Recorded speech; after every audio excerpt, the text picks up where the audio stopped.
हरे कृष्णा। आप सभी का हार्दिक स्वागत है आज की भगवद गीता के क्लास में। आज हमारा 8वां अध्याय हम लेने वाले हैं। पिछली बार हमारे साथ हिज ग्रेस हैग्री प्रभु आए थे, जिन्होंने श्लोक संख्या 1 से लेकर 5 तक बहुत सुंदर तरीके से वर्णन किया था। तो उसको कवर करते हुए फिर आज हम आगे बढ़ेंगे। आइए अपने सत्र का शुरुआत करते हैं मंगलाचरण से। ओम अज्ञानतिमिरन्धस्य ज्ञानञ्जनाशलाकया चक्षुरुन्मीलितं येन तस्मै श्रीगुरुवे नमः। श्रीचैतन्यमनोभीष्टं स्थापितं येन भूतले स्वयं रूप कदा मह्यं ददाति स्वपदान्तिकं। वन्देऽहं श्रीगुरो श्रीयुतपदकमलं श्रीगुरुं वैष्णवांश।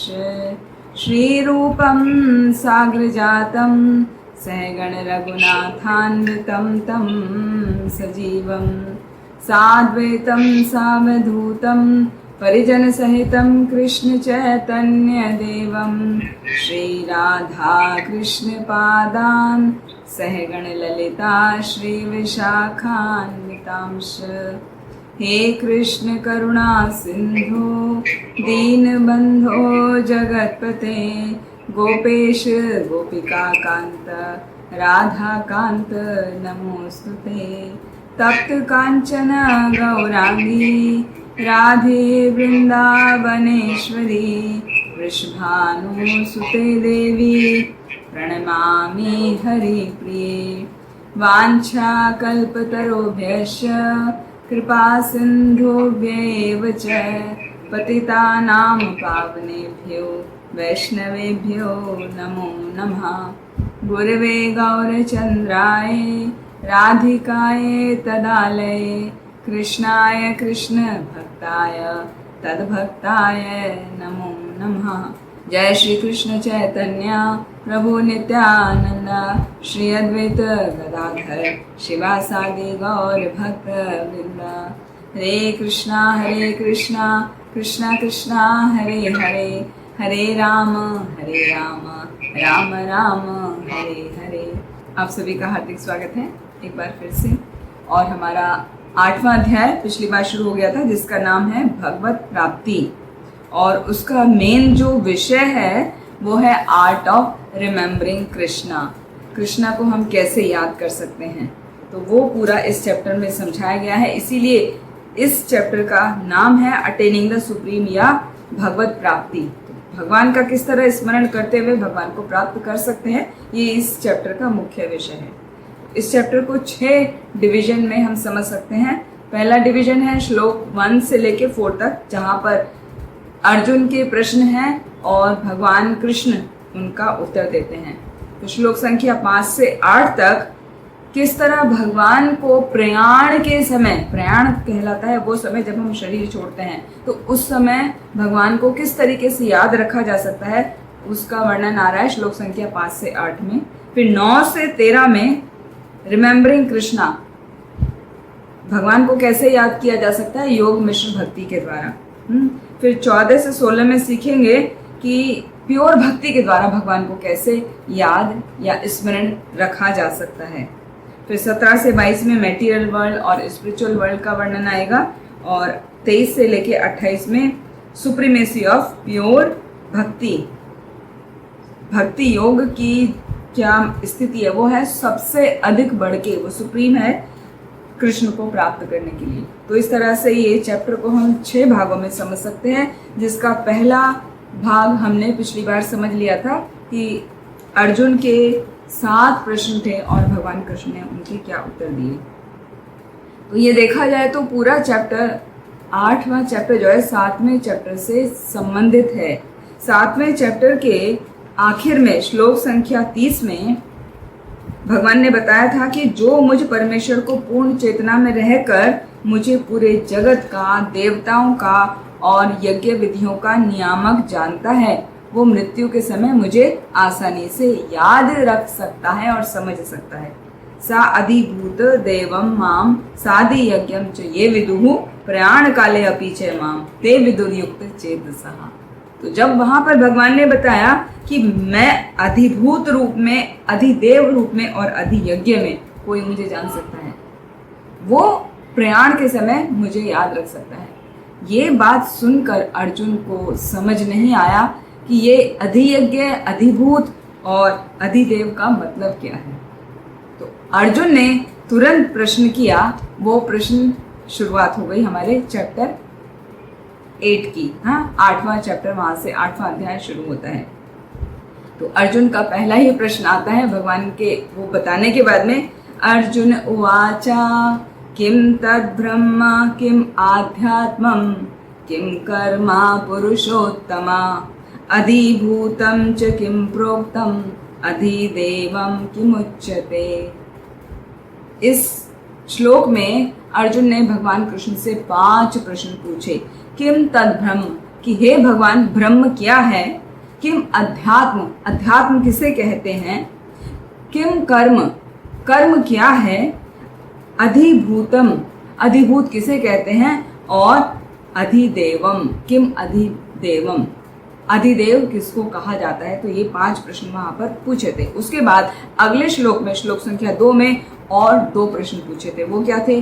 अधियज्ञ कथम को अत्र देहे अस्मिन् मधुसूदना प्रयाण काले च कथम ज्ञेयो असि नियत आत्मभि। वहां पर श्लोक संख्या 2 में फिर 5 प्रश्न पहले में हो गए। अभी 6ठा प्रश्न पूछा अधियज्ञ कथम, अधियज्ञ किसको कहते हैं। और को अत्र देहे अस्मिन् मधुसूदना, हे मधुसूदन वो अधियज्ञ जो है वो शरीर में कैसे रहता है। और 7वां प्रश्न था प्रयाण काले च कथम ज्ञेयो असि, प्रयाण काल के समय जब कोई व्यक्ति शरीर को छोड़ता है, कथम ज्ञेयो असि, आपको कैसे जान सकता है कोई, क्योंकि वो समय बहुत दुविधा का होता है। हमारे शरीर के सभी एक्टिविटी बंद हो जाती हैं, ऑर्गन्स शिथिल पड़ जाते हैं, काम नहीं करते हैं। तो ऐसे में चेतना जो है बहुत ही विचलित हो जाती है, भगवान का स्मरण साधारण तौर पे नहीं होता है। तभी अर्जुन का प्रश्न है कि उस समय कोई कैसे आपको याद रख सकता है। तब भगवान ने कहा श्लोक संख्या 3 और 4 में इनके उत्तर। श्री भगवान उवाचा अक्षरम ब्रह्म परमं स्वभावो अध्यात्मम उच्यते भूत भावोद्भव करो विसर्ग है कर्म संगितः। वहां पर भगवान ने बताया अक्षरम ब्रह्म परमम, जो ब्रह्म है वो अक्षर है। अक्षर मतलब जिसका कभी क्षय नहीं होता, जो कभी खत्म नहीं होता, जिसका कभी विनाश नहीं होता। तो वो क्या है। वो है जीव। तो जीव का ये शरीर से मतलब नहीं है। जीव, जीव यानी जीव की आत्मा। तो अक्षरम ब्रह्म परमम, वो जो परम है वो दिव्य है, वो जीव है, वो अविनाशी है और वो ब्रह्म कहलाता है। पहला उत्तर दे दिया। यानी कि सभी जीव यानी उनकी आत्मा वो ब्रह्म है। दूसरा स्वभावो अध्यात्मम उच्यते, जो जीव का नित्य स्वभाव होता है वो ही आत्म कहलाता है या अध्यात्म कहलाता है। और जीव का स्वभाव क्या है जनरली हम जानते हैं ना। जीव की स्थिति क्या है, कौन बताएगा। बहुत बार हम बता चुके हैं। जीव की स्थिति है जीवेर स्वरूप होए कृष्णेर नित्य दास। जीव हमेशा भगवान का ही दास है और भगवान का दास होने के कारण वो नित्य प्रतिदिन आनंद में ही रहता है, क्योंकि उसका स्वरूप भगवान के ही जैसा है। वो भगवान का ही अंश है ना, आत्मा भगवान का ही अंश है। तो जैसा परम का स्वभाव है वैसे ही अंश का स्वभाव है। तो आत्मा का स्वभाव क्या है, आनंदमय रहना। इसीलिए हम हमेशा आनंद के लिए, प्रसन्नता के लिए, खुशी के लिए, सुख के लिए कुछ ना कुछ साधन ढूंढते रहते हैं कि हम कैसे प्रसन्न हों। तो उसका कारण यही है कि आत्मा का स्वभाव है प्रसन्न रहना। वो बिना प्रसन्न रह ही नहीं सकता। तो इसीलिए क्या है, जीव का नित्य स्वभाव है अध्यात्म, यानी स्वभाव उसका जो मुख्य है वही अध्यात्म कहलाता है। ठीक है, ये 2 बातें। फिर तीसरा भूत भावोद्भव करो विसर्ग है कर्म संगतः। जो भौतिक शरीर है, भूत भावोद्भव, उद्भव, उद्भव मतलब ये जो हमारा भूत मतलब जीव जो शरीरधारी है, वो जो उद्भव करता है मतलब जो वो कार्यों को करता है दिन प्रतिदिन, वो कार्य उसके कर्म कहलाते हैं। वो केवल दिन प्रतिदिन वाले ही कार्य ही नहीं, वो सभी कार्य जो वो कई जन्मों से करते आ रहा है, तो वो सभी कर्म कहलाते हैं। तो यहाँ पर ये 3 आंसर उन्होंने दे दिए। ब्रह्म क्या है? अविनाशी है। जीव जो ब्रह्म है वो अविनाशी है। दूसरा, स्वभाव ही अध्यात्म कहलाता है, हमारा स्वभाव। और तीसरा, कर्म जो हम नित्य प्रतिदिन कर्म करते रहते हैं अपनी प्रकृति के अनुसार। तो कर्म के अनुसार ही हम कभी देवता के रूप में जन्म लेते हैं, कभी मनुष्य के रूप में जन्म लेते हैं, कभी पशु पक्षी कीट इत्यादि के रूप में जन्म लेते हैं। वो कर्म ही है जो हमारा क्षर, हमारी स्थिति को क्षर बनाए रखता है। वो कभी अक्षर नहीं हो पाती। तो अक्षर बनना है तो उसके लिए हमारे स्वभाव को भी अक्षर होना होगा।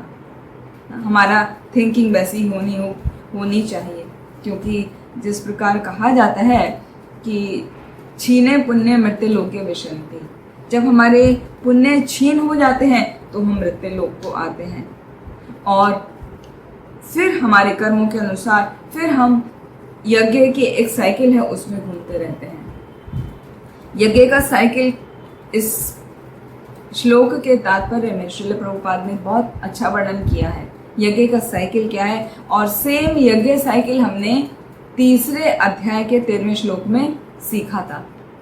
तो वहां पर क्या था यज्ञ का साइकिल? यज्ञ का साइकिल ये था कि सभी जीव यज्ञ करते हैं, यज्ञ करने से वर्षा होती है, वर्षा होने से अन्न का उत्पादन होता है, अन्न मनुष्य खाता है, और मनुष्य अन्न जब खाता है तो वीर्य उत्पन्न होता है, जिसके द्वारा संतान की उत्पत्ति होती है, मतलब नया मनुष्य देह मिल गया। तो इस प्रकार यज्ञ का साइकिल जो है लगातार चलता रहता है। तो व्यक्ति यज्ञ क्यों करता है? जनरली यज्ञ करता है व्यक्ति स्वर्ग लोगों को पाने के लिए। तो वो कर्म है ना, वो विशेष रूप से कर्म करता है स्वर्ग की प्राप्ति के लिए। उसने कर्म किया, उसके कर्म का फल हुआ, उसको स्वर्ग की प्राप्ति हो गई, और जब उसके पुण्य क्षीण हो गए तो वो क्या हुआ? वर्षा के रूप में पृथ्वी पर वो वापस आ जाता है। और वर्षा जो आहुति कहलाती है, पृथ्वी की आहुति है वर्षा। तो वर्षा होने से पृथ्वी को आहुति मिली, उससे वनस्पति की उत्पत्ति हो गई, है ना, अन्न के रूप में वो उत्पन्न हो गया। और वो अन्न की आहुति देता है मनुष्य अपने मुख में। हम जो खाते हैं, प्रसाद खाते हैं, अन्न खाते हैं, तो वो खाने से फिर वो वीर्य में परिणत हो गया, और इस तरह से फिर उस वीर्य से नए मनुष्य का निर्माण हो गया। तो इस प्रकार पूरी साइकिल है, जो सेम साइकिल यहाँ पर भी वर्णन किया है, और वही 3.13 में आता है। ये इसलिए बता रहे हैं जिससे आप कोरिलेट कर सकें। और आपके कई बार भक्ति शास्त्र में प्रश्न में भी पूछ लिया जाता है कि यज्ञ साइकिल 2 जगह पर वर्णन हुआ है, तो कहाँ कहाँ पर है और उसका क्या अर्थ है, यज्ञ साइकिल समझाइए। इस तरह से करके प्रश्न आ जाता है, इसीलिए हमने उसको कोट करके बताया आपको। लेकिन जो कृष्ण भावना भावित व्यक्ति होता है वो इन यज्ञों में नहीं पड़ता। वो क्या करता है? वो तो कंप्लीटली भगवान श्री कृष्ण पर ही आश्रित होता है। तो वो इन यज्ञों से दूर रहता है, क्योंकि उसे तो स्वर्ग नहीं चाहिए, वो तो सीधा भगवान के पास जाना चाहता है।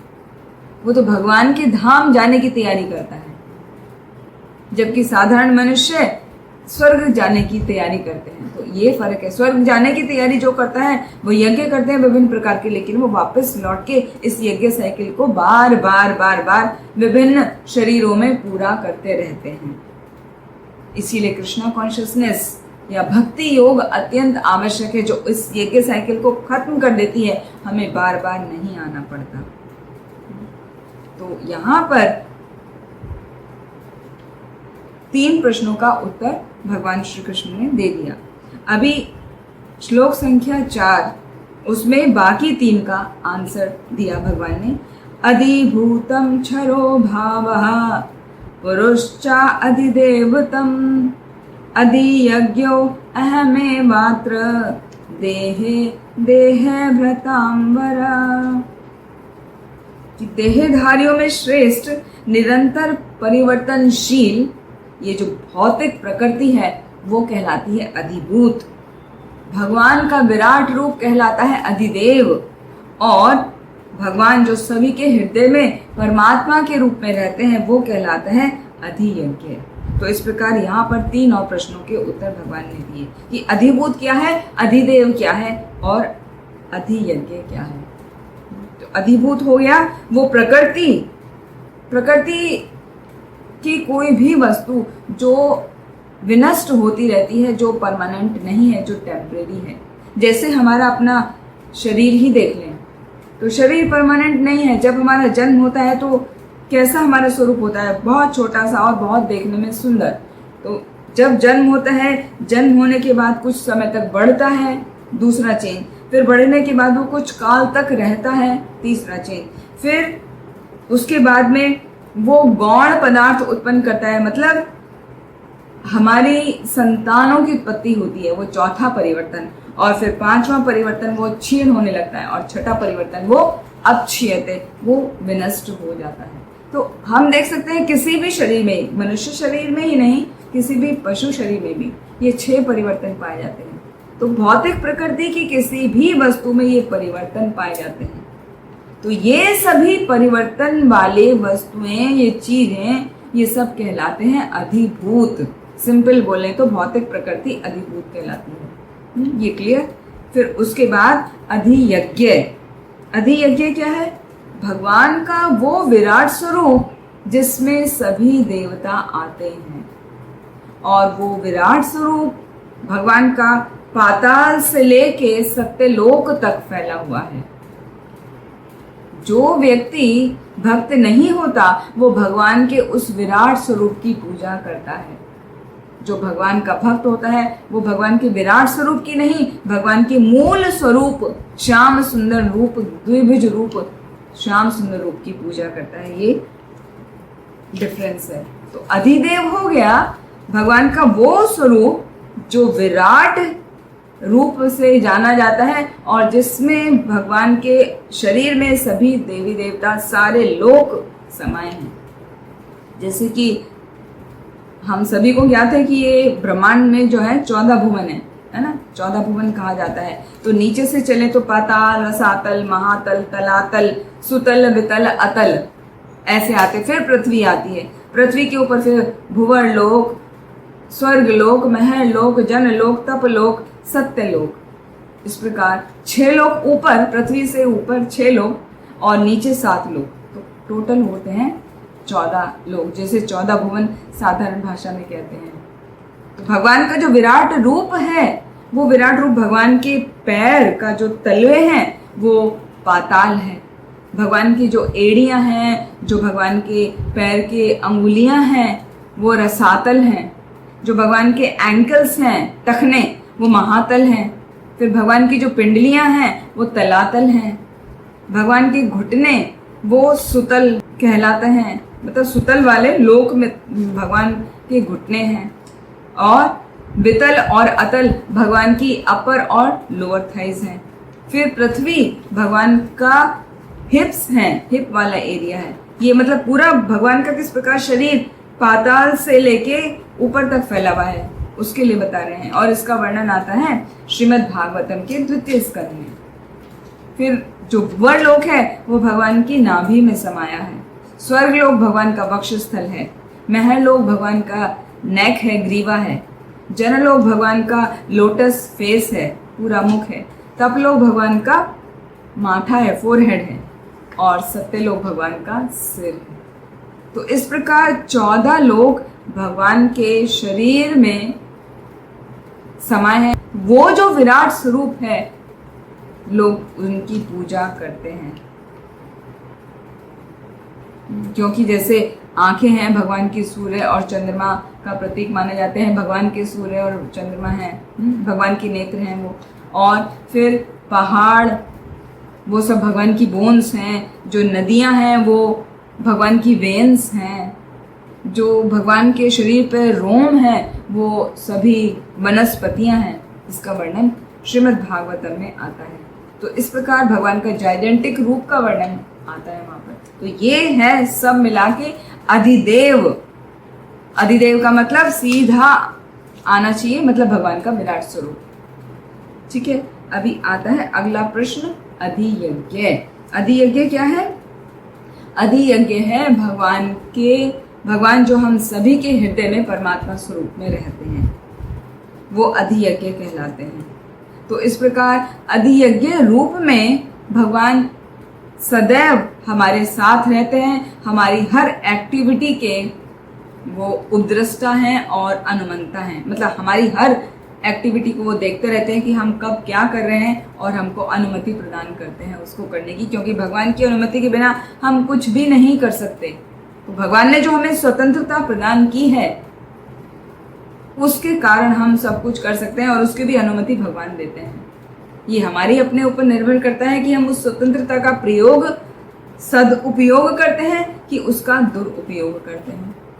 जब कभी जीव अपनी इस स्वतंत्रता का दुरुपयोग करता है तो वो बहिरंगा शक्ति की तरफ आकर्षित हो जाता है और माया के द्वारा दबोच लिया जाता है, वो भक्ति से बहुत दूर हो जाता है।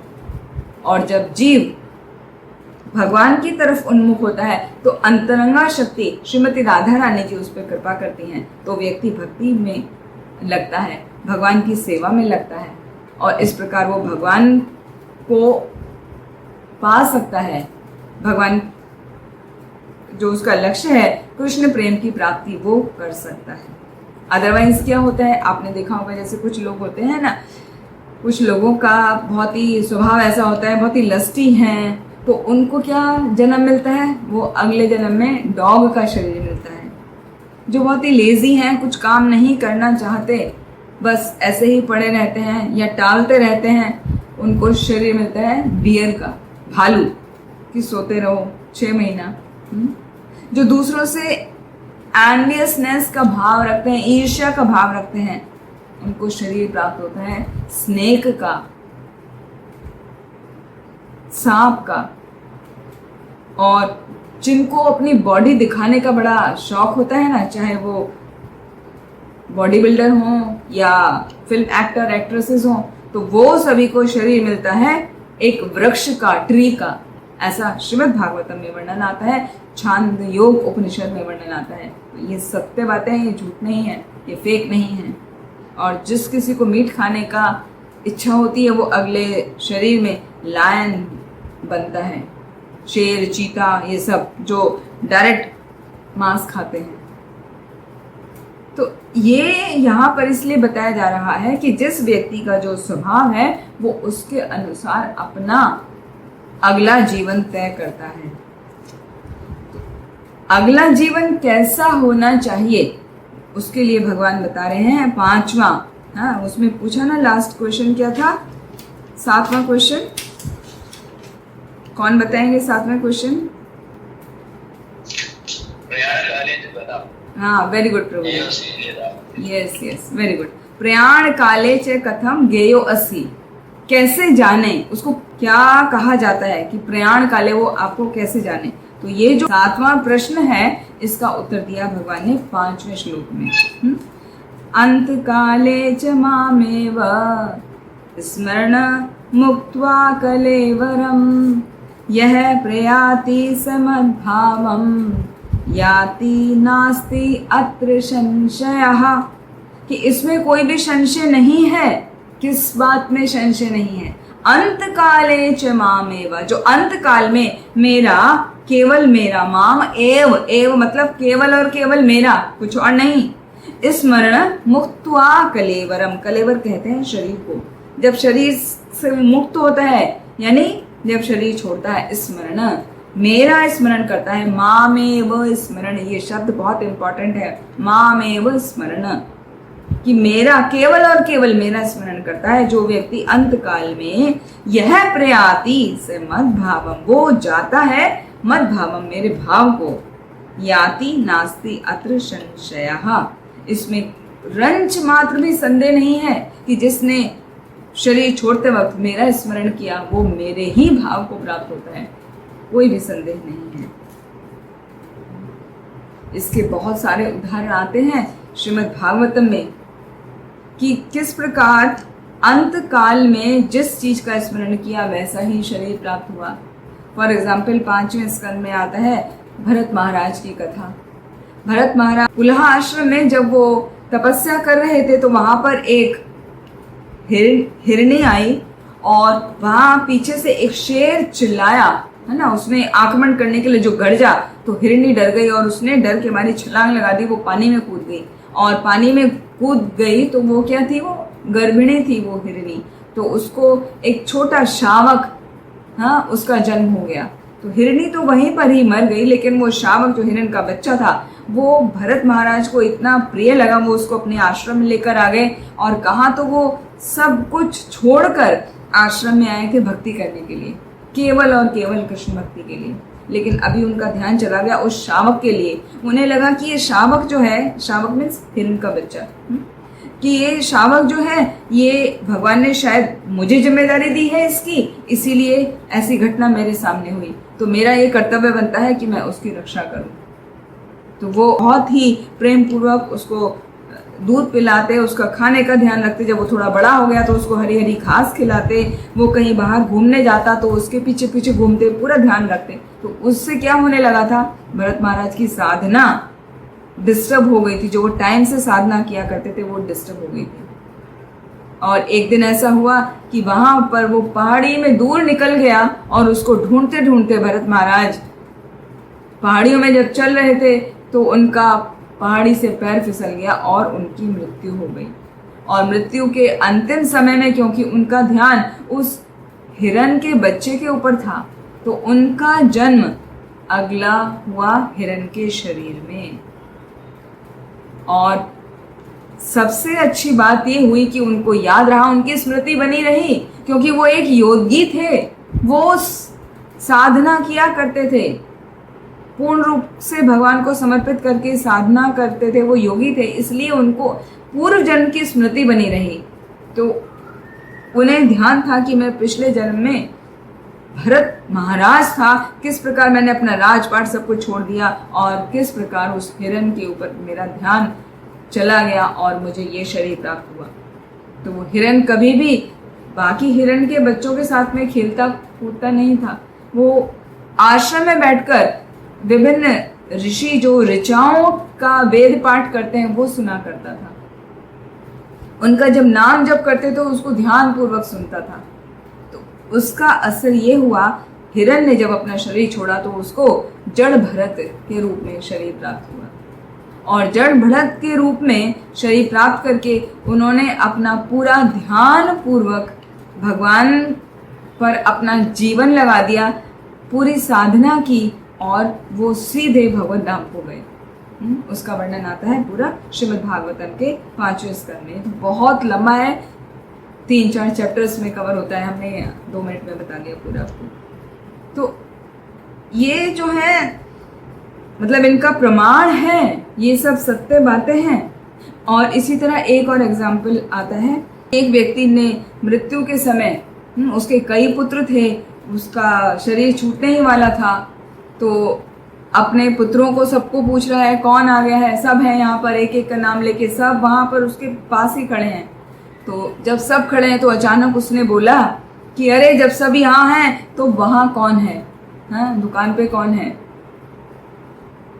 तो ये कहते ही उसका शरीर छूट गया। तो उसका जन्म कहाँ हुआ होगा वो आप समझ सकते हैं।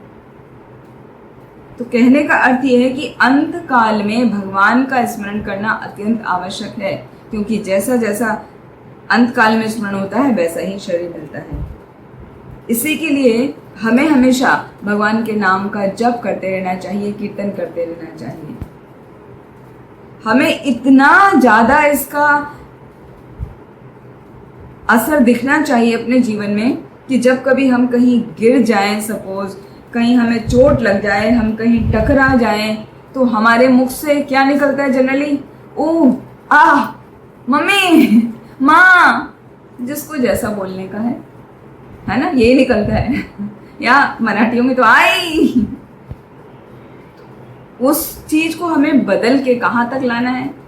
चोट सभी को लगती रहती है, गिरते सभी रहते हैं, बच्चे से लेके बूढ़े तक। तो जैसे ही हमें चोट लगी तो एकदम तुरंत मुख से निकलना चाहिए कृष्णा कृष्णा, और वो एकदम भाव से आना चाहिए, जैसे आप किसी को बुलाते हैं। तो ये प्रैक्टिस हमें अभी करनी है, इसी जन्म में करनी है। तो जब तक आप उसको बार बार बार बार नहीं लाएंगे, करेंगे नहीं, तो अंतिम समय पर कृष्णा मुख से नहीं निकलेगा। जैसे एक बच्चा होता है, जब अपने एग्जाम की तैयारी करता है तो उसको पूरा साल पढ़ाई करनी पड़ती है और एग्जामिनेशन डेज में उसको रिवाइज करना होता है, तब जाके वो अच्छे मार्क्स से पास होता है। यदि कोई चाहे कि मैं पूरा साल एंजॉय करूं, खाली एग्जामिनेशन डेज में थोड़ा सा गाइड से रट के मैं पास हो जाऊं, तो ऐसा नहीं होता है। उस बच्चे की मुश्किल से एवरेज मार्क्स आते हैं, वो मुश्किल से पासिंग मार्क्स लाके पास हो पाता है, जो लास्ट मोमेंट पे पढ़ाई करता है। और उसमें यदि मिस्टेक हो गई तो 1-2 मार्क इधर उधर रह के कभी कभी वो फेल भी हो जाता है।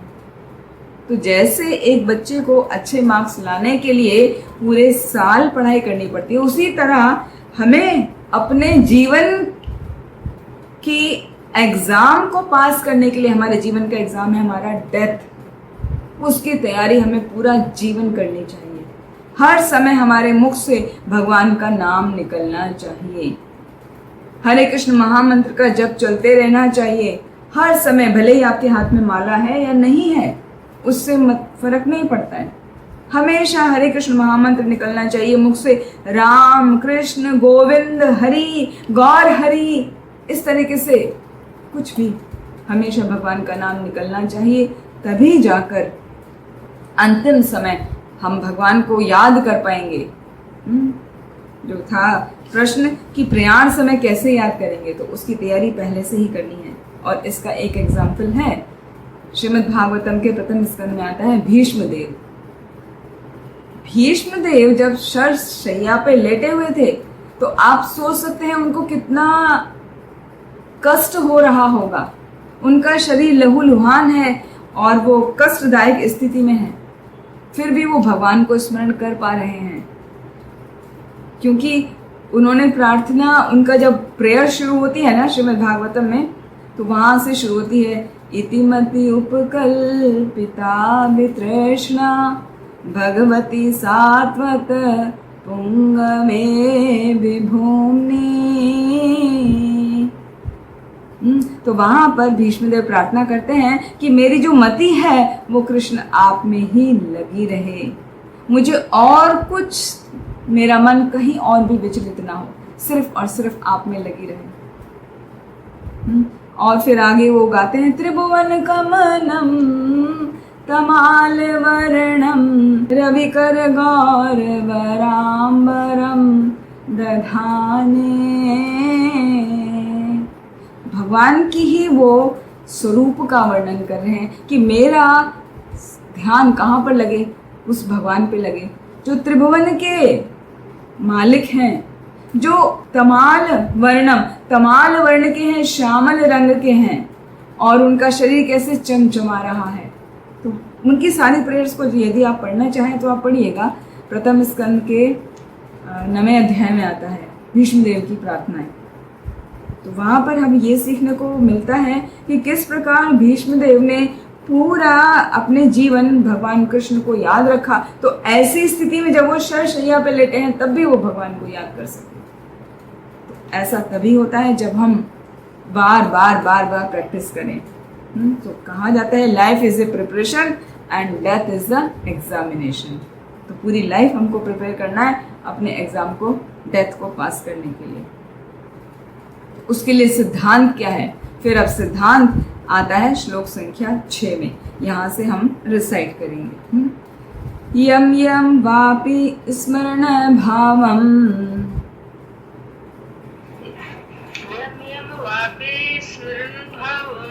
त्यजन्ते अन्ते कलेवरम तम तमेवेति कौन्तेया सदा तद्भाव भावितः। थैंक यू माता जी। यम यम वापी, वापी वा अपि 2 वर्ड से मिलके बनाए। तो जैसा जैसा स्मरण भावम, जैसे जैसे भाव का हम स्मरण करते हैं, त्यजन्ते अन्ते कलेवरम, इस शरीर को छोड़ते हुए तम तम एवेति, वैसा वैसा ही प्राप्त होता है। हाँ, हे कौन्तेय, हे कुंती पुत्र, सदा तद भाव भावितः, उसी भाव के स्मरण के अनुसार ही वैसा ही शरीर निश्चित रूप से प्राप्त होता है, इसमें कोई संदेह नहीं है। पिछले श्लोक में बताया था, नास्ति अत्र संशया, कोई संशय नहीं है। और यहाँ पर वही बात पूरे दोबारा से बता रहे हैं कि वैसा वैसा ही शरीर प्राप्त होता है जैसा जैसा हम स्मरण करते हैं मृत्यु के समय। तो मृत्यु के समय अपने स्वभाव को बदलने का एकमात्र तरीका यही है कि हम पूरा जीवन भर उसका प्रैक्टिस करें। हम पूरा जीवन भर भगवान के ही नाम लेते रहें। कुछ भी है, सुख है, दुख है, सुख है तो भगवान को हम ग्रेटिट्यूड पे करें। हाँ, सुख है, खुशी है तो भगवान को हमेशा धन्यवाद देते रहें। और जब कभी दुख आता है तो भगवान से प्रेयर करते रहें, भगवान से गुहार करते रहें, याचना करते रहें कि भगवान आपकी कृपा हम पर बनाए रखिए, अपनी कृपा कीजिए हम पर। तो हर स्थिति में जब हमारा स्मरण में भगवान होंगे, हमारे जीवन के केंद्र बिंदु में भगवान होंगे, तो अपने आप वैसा भाव हमें आखिरी समय भी आएगा।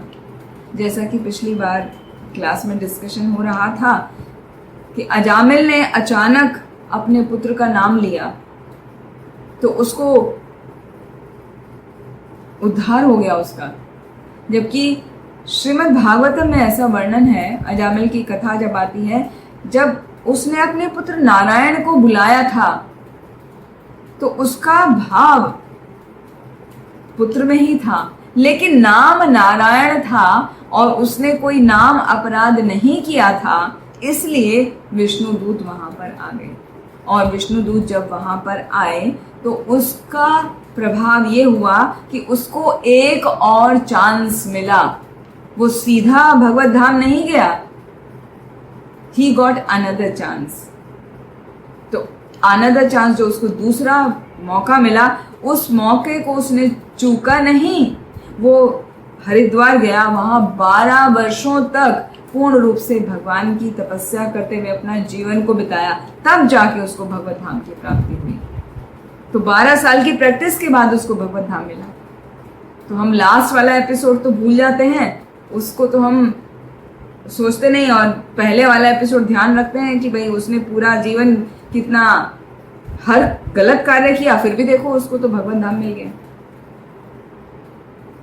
तो भगवत धाम मिलना या उद्धार होना इतना आसान नहीं है, उसके लिए हमारी प्रैक्टिस अत्यंत आवश्यक है। यहाँ पर लिखा है कि निसंदेह मनुष्य के जीवन भर के विचार संचित होकर मृत्यु के समय उसके विचारों को प्रभावित करते हैं। जो हम जीवन भर सोचते हैं, जैसे हमारी जीवन भर सोच होती है, वैसे ही विचार हमें उस समय आएंगे, कुछ अलग नहीं होगा। यदि हम किसी से बहुत प्रेम करते हैं तो हमारा मन उसी की तरफ आसक्त होगा। यदि हम किसी से घृणा करते हैं तो हमारा मन उस समय पूरा उस व्यक्ति के प्रति घृणित भाव में रहेगा कि उसकी वजह से ऐसा हुआ, मेरे साथ में ऐसा हो रहा है। तो फिर वापस से उसको वही दुखद जीवन ही प्राप्त होगा, और आसक्त वाले मनुष्य को वही आसक्ति भरा ही दूसरा जीवन मिल जाएगा। तो ये आसक्ति, घृणा, इससे बाहर निकलना है। वहां पर 7वें अध्याय में बताया था ना कि येषाम त्वंत गतम पापम जनानाम पुण्य कर्मणाम ये द्वंद्व मोह निर्मुक्ता भजन्ते माम दृढ़व्रतः। जब अर्जुन ने पूछा था कि ये सब इन बातों से कैसे बाहर निकलेंगे, तब भगवान ने बताया था कि जब जिस व्यक्ति के पुण्य जागृत हो जाए, सारे सिन, सारे पाप खत्म हो जाए, तब वो भक्ति में लग सकता है, तब वो भगवान को याद कर सकता है। और उसका मुख्य कारण है इच्छा द्वेष। इच्छा, किसी चीज की इच्छा होना और किसी के प्रति द्वेष होना, इसी दो भाव में हम पड़े रहते हैं जीवन भर। तो इन बातों से बचना चाहिए। ना तो हमारी किसी चीज के प्रति इच्छा होनी चाहिए, ना तो किसी के प्रति हमारा द्वेष होना चाहिए, वरना इच्छा द्वेष समुत्थे ना द्वंद्व मोहे न भारत, ऐसी द्वंद्व में पड़े रहेंगे। और इस द्वंद्व में पड़े रहने की वजह से क्या होगा, पाप बढ़ते रहेंगे, फिर वो पुण्य की प्राप्ति नहीं होगी, फिर कैसे अच्छा शरीर मिलेगा या कैसे उद्धार होगा। तो ये अत्यंत आवश्यक है समझने के लिए कि शरीर को त्यागते वक्त जिस जिस भाव का स्मरण होगा वैसा वैसा ही भाव अगले जन्म में निश्चित रूप से मिलता है। तो हमारा भाव कैसा है, वो भौतिकतावादी ना हो कि वो आध्यात्मिक होना चाहिए। और ये सिर्फ हमारी अपनी जिम्मेदारी है, प्रत्येक व्यक्ति की अपनी जिम्मेदारी है। हर कोई अपना ख्याल खुद रखता है, कोई किसी के लिए कुछ नहीं कर सकता। तो ये जिम्मेदारी इस प्रकार हमें निभानी है कि भगवान के प्रति अपने ध्यान को लगाने के लिए भगवान के नामों का ज़्यादा से ज़्यादा जप किया जाए। पिछली बार एक बात प्रभु जी ने बहुत अच्छी बताई थी कि नित्य प्रतिदिन हमें तुलसी की सेवा करनी चाहिए, तुलसी के निकट रहना चाहिए, तुलसी का सेवन करना चाहिए, कीर्तन करना चाहिए, भगवान के जो कथाएं हैं उनका श्रवण करना चाहिए और जप करते रहना चाहिए।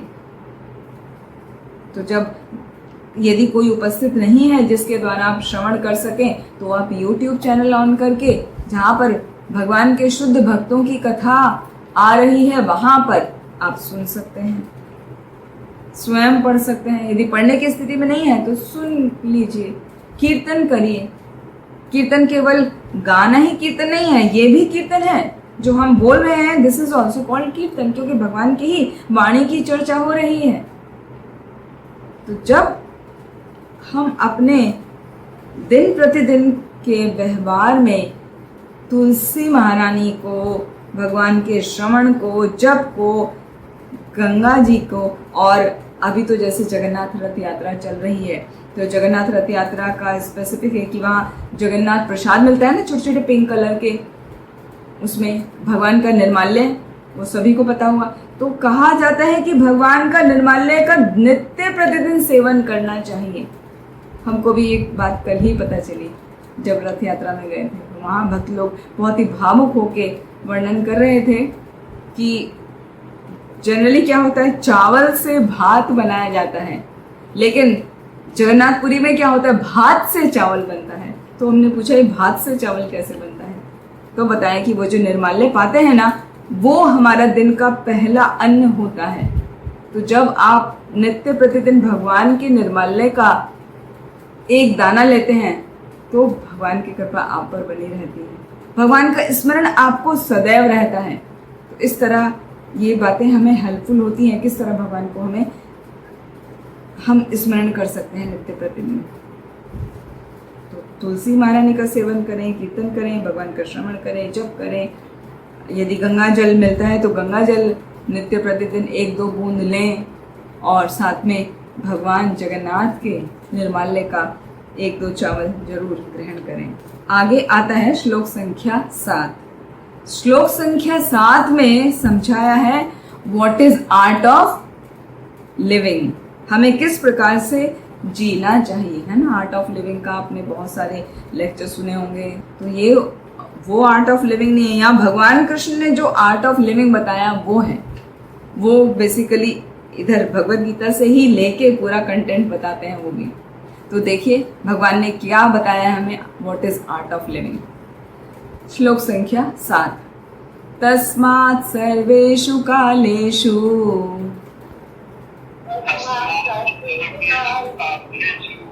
माम अनुस्मर युध्य च मय्यार्पित मनो बुद्धिर्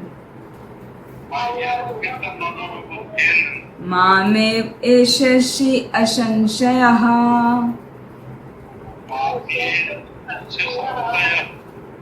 थैंक यू माता जी एंड थैंक यू प्रभु जी। तस्मात् सर्वेषु कालेषु, तस्मात् माने इसलिए, सर्वेषु कालेषु सभी काल में, मतलब हर समय, माम मुझको, अनुस्मरण स्मरण करते रहो, याद करते रहो, और युद्ध च युद्ध करो। हे अर्जुन, हर समय मुझको याद करते रहो और फिर युद्ध करो। मैया अर्पित, अर्पित कहते हैं अर्पण करने को, अपने आप को अर्पण कर दिया यानी भगवान की शरण ले ली, तो अपने आप को मुझे अर्पित कर दो, मतलब मेरी शरणागति ले लो। मैया अर्पित मनो बुद्धिर, अपना मन और अपनी बुद्धि, माम एवेशि, मुझ में ही लगा दो, तो क्या होगा, एशि असंशय, निश्चय रूप से जब तुम ऐसा करोगे तो मुझको ही तुम प्राप्त करोगे। इसका ट्रांसलेशन पढ़ लीजिए, श्लोक संख्या 7। अतएव हे अर्जुन, तुम्हें सदैव कृष्ण रूप में मेरा चिंतन करना चाहिए और साथ ही युद्ध करने के कर्तव्य को भी पूरा करना चाहिए। Very good. अपने कर्मों को मुझ में समर्पित करके तथा अपने मन एवं बुद्धि को मुझ में स्थिर करके तुम निश्चित रूप से मुझे प्राप्त कर सकोगे। थैंक यू माता जी। तो यहाँ पर भगवान कह रहे हैं कि अर्जुन मेरा चिंतन करना चाहिए कृष्ण रूप में, और साथ में अपने कर्तव्य को भी करना चाहिए। भगवान ये नहीं कह रहे हैं कि अपना कर्तव्य छोड़ दो, केवल मेरा बैठ के चिंतन करो, ये पकड़ो अपनी झोली माला, और बैठ के जप करो, युद्ध करने की कोई आवश्यकता नहीं है, मैं सब संभाल लूंगा। भगवान ये नहीं कह रहे हैं। देखिए, मय्यार्पित मनो बुद्धिर, अपने बुद्धि को और अपने मन को मुझ में लगा दो, और जो भी कार्य करते हो वो कार्य मुझको समर्पित होके करो। तो अर्जुन का कार्य क्या है, युद्ध करना, तो युद्ध करो। तो जब तुम ऐसा करोगे तो निश्चित रूप से मुझको प्राप्त करोगे। माम एव एशि असंशया, एशि मुझे प्राप्त करोगे, तुम मेरे ही पास आओगे, उसमें कोई भी संशय नहीं है। और भगवान का जो हम बार बार कह रहे हैं कि भगवान का धाम जाएंगे, भगवान के अबोर्ड को प्राप्त होंगे, भगवान की ही भाव को प्राप्त होंगे, तो वो है क्या, भगवान का अबोर्ड, भगवान का भाव का मतलब क्या है। तो हमारे आचार्य बलदेव विद्याभूषण इसका बहुत सुंदर वर्णन करते हैं कि there are 8 qualities of Krishna's abode. भगवान के धाम की 8 क्वालिटी होती हैं। जब कोई वहां चला जाता है तो वो क्या क्या क्वालिटी हैं। पहला तो है सिनलेस, वहां कोई पाप ही नहीं होता, कोई पाप कर ही नहीं सकता। दूसरा एजलेस, वहां किसी की आयु क्षीण नहीं होती। यहाँ की तरह नहीं कि अभी हम अपना बर्थडे मना रहे हैं, फिर अगले साल एक और साल हमारा आयु से कम हो गया, नहीं, वहां पर आयु हमेशा यंग ही रहते हैं, वो कभी कम नहीं होता, खत्म नहीं होती, क्षीण नहीं होती। तीसरा डेथलेस, भगवान के धाम में कभी मृत्यु नहीं है। चौथा विदाउट ग्रीफ, किसी प्रकार का किसी को कोई दुख नहीं है। पांचवा विदाउट हंगर, किसी को कोई भूख प्यास नहीं लगती भगवान के धाम में। विदाउट थ्रस्ट, प्यास भी नहीं लगती, और विदाउट हंगर, भूख भी नहीं लगती। और ब्लिसफुल, हमेशा प्रसन्न रहते हैं। जो भगवान के धाम चले जाते हैं वो सदैव प्रसन्न रहते हैं। And 8th is desires are instantly fulfilled. उतना सब होते हुए भी यदि आप किसी प्रकार की कोई इच्छा करते हैं तो आपकी इच्छा तुरंत ही पूर्ण हो जाती है, क्योंकि भगवान का धाम अनेकों अनेक चिंतामणियों से बना है। ब्रह्मा जी की प्रेयर आती है ना, उसमें ब्रह्म संहिता में, चिंतामणि प्रकर सद्म शुकल्प वृक्षः लक्षाव्रतेषु सुरभिरभिपालयन्तं लक्ष्मी सहस्रशत संभ्रम सेव्यमानं गोविंदमादिपुरुषं तम अहं भजामि। तो भगवान का धाम चिंतामणियों से बना हुआ है, अर्थात वहाँ हर प्रकार की इच्छा तुरंत ही पूरी हो जाती है। और कितनी हजारों हजारों लक्ष्मियां भगवान की सेवा में लगी रहती हैं। तो वहाँ पर किसी भी प्रकार का कोई पाप नहीं है, कोई मृत्यु नहीं है, कोई जन्म नहीं है, कोई दुख नहीं है, कोई भूख नहीं है, प्यास नहीं है। हमेशा सब आनंदमय स्थिति में रहते हैं। आनंदमयो अभ्यासात्। जीव जब भगवान के धाम में चला जाता है तो भगवान का ही स्वरूप प्राप्त कर लेता है, वो हमेशा आनंद में रहता है। ऐसा सब करने के लिए हमें शुरुआत करनी होगी, नाम जप निरंतर चलते रहना चाहिए। इतना प्रैक्टिस करिए कि जब हाथ में माला नहीं है तब भी नाम आता रहे मुख पर। जब उतना प्रैक्टिस हो जाए तो समझना चाहिए कि मेरी भक्ति ठीक चल रही है, अन्यथा आप खुद ध्यान रखिए। आगे देखते हैं भगवान क्या बता रहे हैं श्लोक संख्या 8 में। अभ्यास योग युक्तेना चेतसा नान्यगामिना परमं पुरुषं दिव्यम् याति पार्थानुचिन्तयन्। थैंक यू माता जी। आशा माता जी आप इसका ट्रांसलेशन पढ़िए, आपके पास बुक है तो जी। ये पाठ, जो व्यक्ति मेरा स्मरण करने में अपना मन निरंतर लगाए रखकर अविचलित भाव से भगवान के रूप में मेरा ध्यान करता है तो मुझको अवश्य ही प्राप्त होता है। थैंक यू माता जी, वेरी गुड। यहाँ भगवान ने कहा जो व्यक्ति मेरा स्मरण करने में मुझे लगातार याद रखता है, कभी भी भूलता नहीं, निरंतर वर्ड आया ना वहाँ पे, निरंतर मतलब कंटिन्यूअस, नॉन स्टॉप, जो मुझे हमेशा याद रखता है। और दूसरा आया है अविचलित भाव से, बिना विचलित हुए। ये नहीं कि आज मंडे की पूजा के लिए हम शिव मंदिर चले गए, आज ट्यूसडे के लिए हम हनुमान जी के मंदिर चले गए, वेडनेसडे में गणपति के मंदिर चले गए, थर्सडे में फिर विष्णु जी के मंदिर आ गए, फ्राइडे में दुर्गा देवी के मंदिर चले गए, सैटरडे में शनि देव के मंदिर चले गए, और संडे को चलो आज इस्कॉन चले जाते हैं, है ना। तो वो वाले भाव की बात नहीं हो रही है। श्रद्धा यदि आप इस तरह रखेंगे तो उसमें कुछ नहीं होने का। अविचलित श्रद्धा बोला है, अविचलित भाव बोला है। प्रतिदिन प्रति क्षण निरंतर केवल और केवल मेरा स्मरण जो व्यक्ति करता है वो मुझको अवश्य ही प्राप्त होता है। तो यहाँ पर इस वाले श्लोक में श्रील प्रभुपाद ने देखिए कितनी बार हरे कृष्ण महामंत्र के जप पर जोर दिया है कि कितना अधिक महत्वपूर्ण है हमारे लिए हरे कृष्ण महामंत्र, क्योंकि हमें ये निरंतर अविचलित भाव लाना है। तो निरंतर अविचलित भाव भगवान को याद करने का कैसे आएगा? तो वो आएगा हरे कृष्ण महामंत्र का जप करने से। तो जब कोई हरे कृष्ण महामंत्र का जप निरंतर करता है, बार बार करता है, प्रतिदिन करता है, तो ऑटोमेटिकली भगवान कृष्ण की स्मृति हो आती है, भगवान कृष्ण को वो याद करने लगता है ना। श्रवण जब करते हैं तो कान से वो अमृत, भगवान के नाम का जो अमृत है वो जिह्वा से आप बोल रहे हैं और कान से सुन रहे हैं, वो सीधे हमारा हृदय में उतर जाता है। तो इस प्रकार हमारा मन और हमारा हृदय, हमारी जिह्वा, हमारे कान सभी भगवान की सेवा में लग जाते हैं।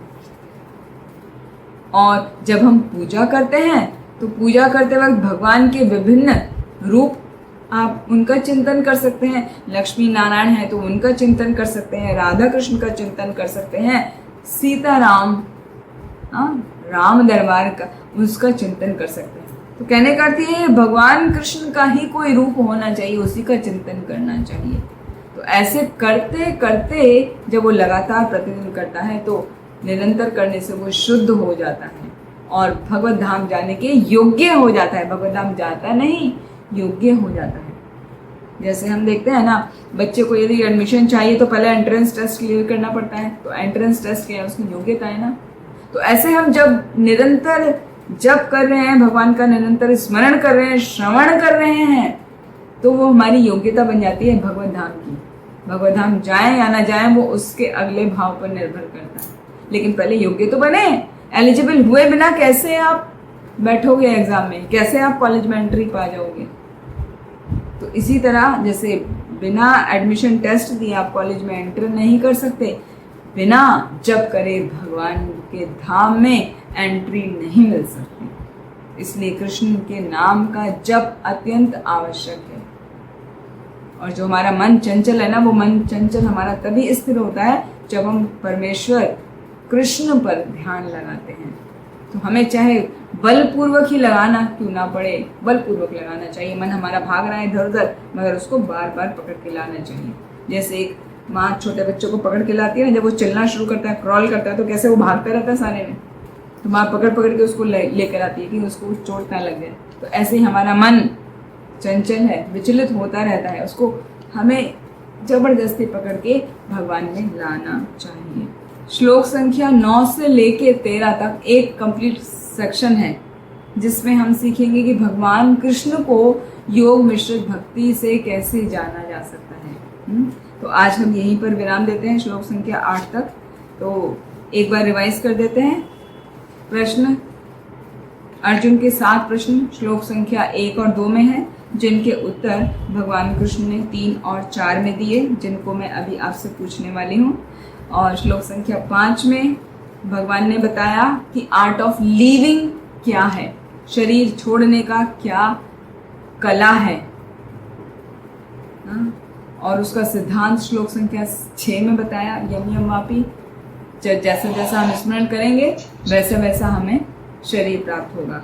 और श्लोक संख्या 9 में बताया आर्ट ऑफ लिविंग, कि हमको जीना कैसे, हमको अपने मन को और अपनी बुद्धि को, अपनी चेतना को भगवान में लगाना है। ये चेतना वर्ड आपने बहुत बार सुना होगा। तो चेतना का मतलब होता है अपना मन और बुद्धि दोनों, अपना माइंड और इंटेलिजेंस दोनों को ही भगवान में लगाना होता है। और उसके साथ में जो आपका रेगुलर कार्य है, आप वो कार्य करते रहो। ज़्यादातर यही मुश्किल आती है स्टार्टिंग में, कुछ समय के बाद सब सीख जाते हैं। शुरुआत में सब भाव में आके सब कुछ छोड़ देते हैं, भक्ति में आने के लिए अपना घर गृहस्थी के कार्य छोड़ देते हैं, ऑफिस छोड़ देते हैं, जॉब छोड़ देते हैं, बस पूरा हमें फुल टाइम अभी 100% अभी भक्त बन जाना है। तो ये ज़्यादातर भक्त गलती करते हैं। फिर जब उनको समझ आता है, फिर अपना जीवन में वापस आते हैं, जब किसी से सीखते हैं, जब यहाँ तक पहुँचते हैं भगवद गीता के 8वें चैप्टर तक, तब दिमाग की जो बत्ती है ना वो जलती है कि भगवान तो कह रहे हैं कुछ भी छोड़ना नहीं है, अपने मन को, अपनी बुद्धि को मुझ में लगाना है, अपने मन और बुद्धि को लगाते हुए अपने सभी कार्यों को करना है। वो सबसे इम्पोर्टेंट है, अपने मन बुद्धि को लगाते हुए अपने सब कार्यों को करते हुए 24 घंटे निरंतर बिना रुके, बिना विचलित हुए भगवान का स्मरण करना है और अपने सभी कार्यों को सुचारू रूप से करना है। वही जीवन की सफलता है, ना कि सब कुछ छोड़ के। ठीक है, अभी कौन बताना चाहेगा? पिछली बार जो हमने क्वेश्चन डिस्कस करे थे, पहले वाले प्रश्न का क्या उत्तर दिया भगवान ने? ब्रह्म क्या है? श्लोक संख्या 3 में देखिए। अविनाशी और दिव्य जीव ब्रह्म कहलाता है। ठीक है, वेरी गुड। फिर अध्यात्म क्या है?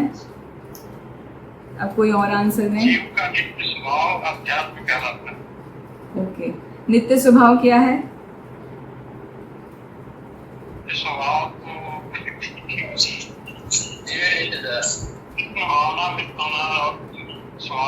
ओके, आनंद में रहना। हाँ, ये करेक्ट वर्ड है। वो जीव का स्वभाव, वेंकटेश प्रभु जी आपने ठीक बोला, जीव का वो है, वो तो स्वरूप है, लेकिन स्वभाव है आनंद में रहना।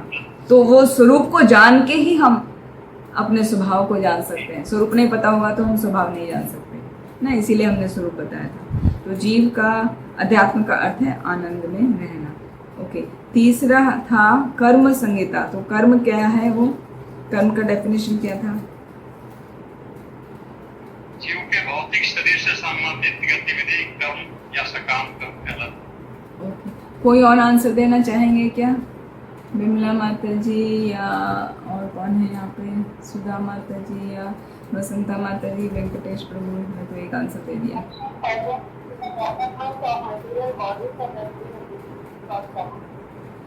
वो समझे क्या माता जी? उससे कौन से कर्म की बात हो रही है? वो कर्म जिसके कारण हम पृथ्वी पर वापस आ जाए, वो सभी भौतिक कर्म, हाँ, हमारे कर्म कहलाते हैं। यानी पिछली बार जब प्रभु जी समझा रहे थे तो 2 प्रकार के कर्म बताए थे ना उन्होंने, एक आध्यात्मिक कर्म होते हैं, एक भौतिक कर्म होते हैं। तो भौतिक होते हैं क्षर, वो क्षर भौतिक कर्मों की ही वजह से हमें बार बार शरीर प्राप्त होता रहता है। जबकि यदि कोई आध्यात्मिक कर्म करता है तो वो कभी भी क्षय नहीं होते, तो उसके लिए हमें कभी आना नहीं पड़ता। उसका ये होता है फल कि हम ऊपर बढ़ते जाते हैं, हमारी प्रोग्रेस होती जाती है भक्ति में। ठीक है। फिर अगला प्रश्न था अधिभूत क्या है?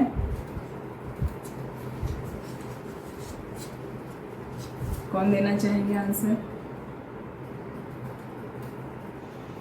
निरंतर परिवर्तनशील यह भौतिक प्रकृति अधिभूत कहलाती है। हाँ जी माधवी, तो ये भौतिक प्रकृति, हाँ जी, अच्छा, भगवान का विराट रूप तो आगे है ना। हाँ जी, अच्छा, ओके ओके। भौतिक प्रकृति मतलब जो विनष्ट हो रही है निरंतर, जैसे हमारा शरीर है ना, शरीर में चेंजेस होते रहते हैं। ओके, अभी अधियज्ञ, अधिदेव, अधिदेव क्या है? भगवान का विराट रूप जिसमें सभी देव होते हैं। हाँ, वेरी गुड। वो हमने आज पूरा विराट स्वरूप को समझा भी दिया 14 लोकों के साथ में। और अधियज्ञ, अधियज्ञ प्रत्येक में जो परमात्मा स्वयं, हाँ, very good, yes, very good very good. Venkatesh Prabhu ji, बहुत बड़े आंसर दिया आपने, सुपर सोल। हाँ, एक वर्ड में हम बोले तो सुपर सोल। तो अधियज्ञ है परमात्मा जो हमारे हृदय में है, दैट इज सुपर सोल। तो हम जीव, सोल, ब्रह्म, और जो अधियज्ञ है वो सुपर सोल भगवान। अधिदेवता भगवान का विराट स्वरूप, और अधिभूत ये भौतिक प्रकृति जो कि टेम्परेरी है, उसका विनाश होता रहता है। ये क्वेश्चन जरूर आते हैं भक्ति शास्त्र में, इसीलिए इसको हमने स्पेशली रिवाइज करा दिया जिससे आपको याद हो जाए। प्रभु जी ने भी खासकर इन शब्दों पे बहुत जोर देके बहुत अच्छे से समझाया है। तो यदि आपको अभी भी क्लियर ना हुआ हो तो आप प्रभु जी वाला वीडियो सुन सकते हैं, वो ऑलरेडी अपलोड हो चुका है। ठीक है, तो आज के सत्र को फिर यहीं विराम देते हैं। आप सभी का बहुत बहुत धन्यवाद। जगन्नाथ रथ यात्रा की जय, जगन्नाथ रथ यात्रा महामहोत्सव की जय। और हरे कृष्णा, हरे कृष्णा, दंडवत प्रणाम, हरे कृष्णा, हरे कृष्णा, दंडवत प्रणाम, हरे कृष्णा। वांछा कल्पतरुभ्यश्च कृपा सिन्धुभ्येव च पतितानां पावनेभ्यो वैष्णवेभ्यो नमो नमः। हरे कृष्णा। अनंत कोटि वैष्णव भक्त वृंद की जय। नामाचार्य श्री हरिदास ठाकुर की जय। श्री हरिनाम प्रभु की जय। निताय गौर हरि प्रेमानंदी। हरे हरे हरे कृष्ण।